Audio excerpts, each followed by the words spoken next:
Good morning, everyone, and welcome.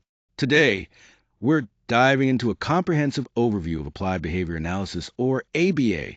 We'll explore its foundations, the key techniques used, real world applications, and the important ethical practices that guide this field within behavioral science. I'm excited to share this journey with you as we uncover how ABA can make a meaningful impact. Applied behavior analysis, or ABA, is essentially a scientific method we use to understand behavior and how it interacts with the environment around us. What makes ABA particularly effective is its focus on observable behaviors, those actions we can actually see and measure. By studying these behaviors closely, we can identify what factors influence them and then design targeted interventions to address those factors.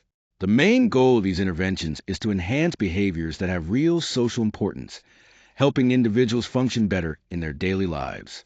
You'll find ABA applied in many areas where behavior modification is needed, consistently promoting positive and meaningful changes. Additionally, ABA plays a critical role in helping people learn new skills and in reducing challenging behaviors across a wide range of populations. Now, let's talk about the core principles of applied behavior analysis, or ABA. First, we have reinforcement. This is all about increasing behavior by either giving a positive reward or taking away something unpleasant. For example, praising a child for completing a task can encourage them to do it again. Next is punishment, which works the opposite way. It decreases a behavior by introducing something unpleasant or removing something they like. This might involve a consequence that discourages a behavior from happening in the future. Finally, we have extinction.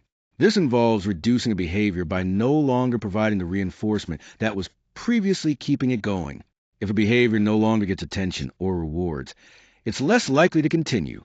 Together, these principles help us understand how behaviors can be strengthened or weakened in a thoughtful and systematic way.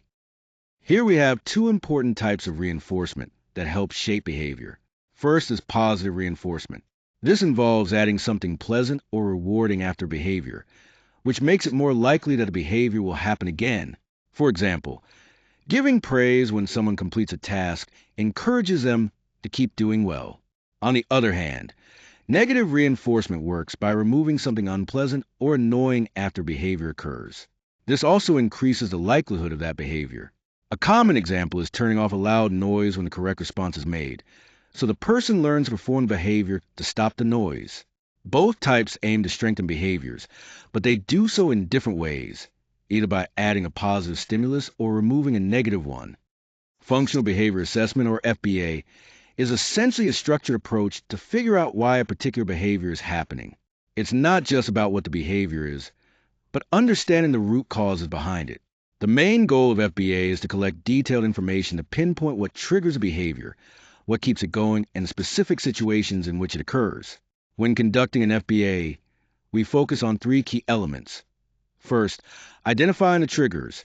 These are the events or conditions that set off the behavior.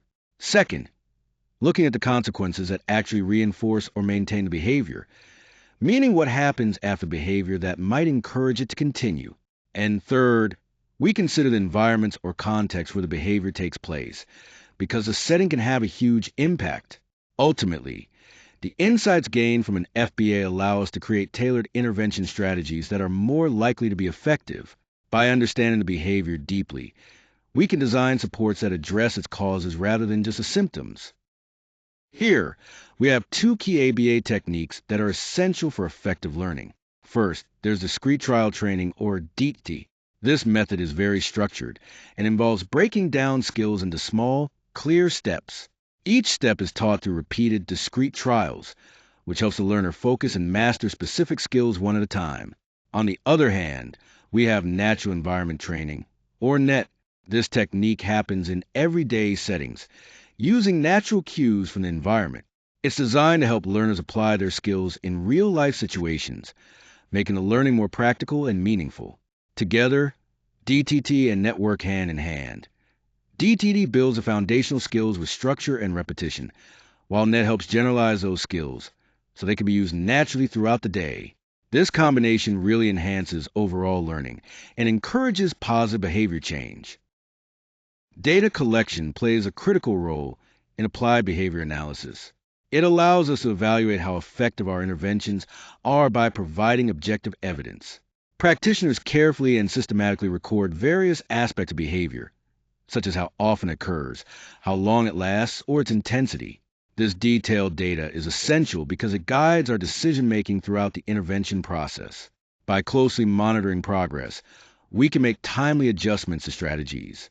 These adjustments are crucial to ensure that the interventions continue to be effective and meet the needs of the individual. Without accurate data, it would be challenging to know what's working and what isn't. Applied behavior analysis, or ABA, is widely recognized for its role in supporting individuals with autism spectrum disorder. One of its main goals is to help develop essential skills that improve daily living, making life more manageable and fulfilling for these individuals. At the same time, ABA focuses on reducing problematic behaviors that can interfere with learning and social interactions. But its usefulness goes beyond autism.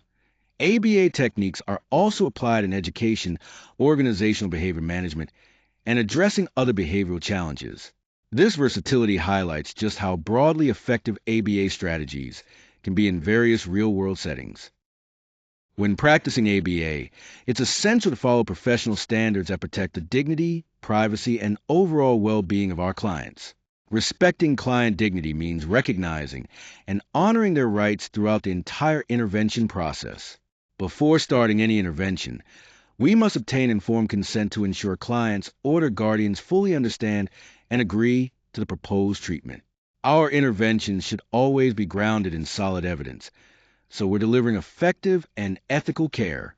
Additionally, ongoing assessment is crucial, not only to track progress, but to make sure we're meeting the client's needs and, importantly, avoiding any potential harm. Ethical practice is the foundation of quality ABA services.